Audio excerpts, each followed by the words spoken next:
ngishilo mfika uyabona ngishilo mina ngiqale ngaye ngimtshela izolo uThwasa ngathi Thwasa sekusikhathi ukuthi unikezwe amalungu lapha is sina ukusho ngathi uyaThwasa abamnikeza amalungu lapha yabo namhlanje ngithema sina ekakade uThwasa ngithema ifika ngale ngaThwasa njengamanje abantu bezelewe wathi vele i-obvious ngithema ngibuya ngisuka la amazi ungabuya bathi ba unumber 3 ngathi mina izosuka inkathazo izosuka ngoba mina ngazi ukuthi unumber 1 inkinga mfowethu isukile mina ngiwaqamba manje ngumasoviet mina ngingwana maqamba lento eyenzekala Muyisoli naye ngisole ngishilo ukuthi angipedlanga udlame bengila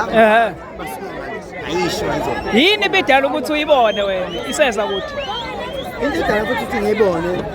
into ukuthi uyabona bese ku obvious bese ku obvious kodwa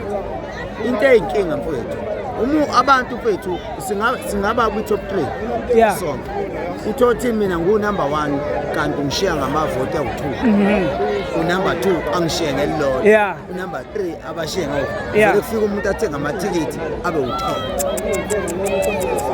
amanye into eyinkinga yabalandeli leyo into abangenayo ulwazi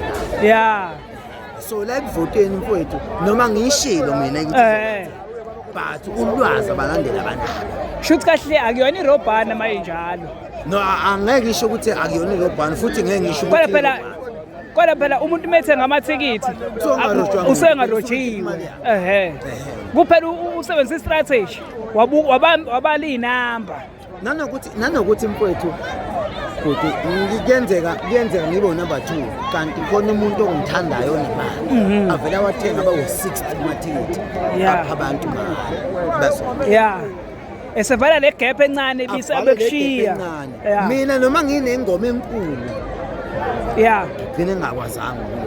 ngiyakuzwa mfethu ngiyakuzwa so manje mfethu yona even though ibhlungu kodwa iyona kodwa iqiniso hayi mfethu ngiyakuzwa kodwa ngishilo ngiyakuzwa mfethu ngiyakuzwa damn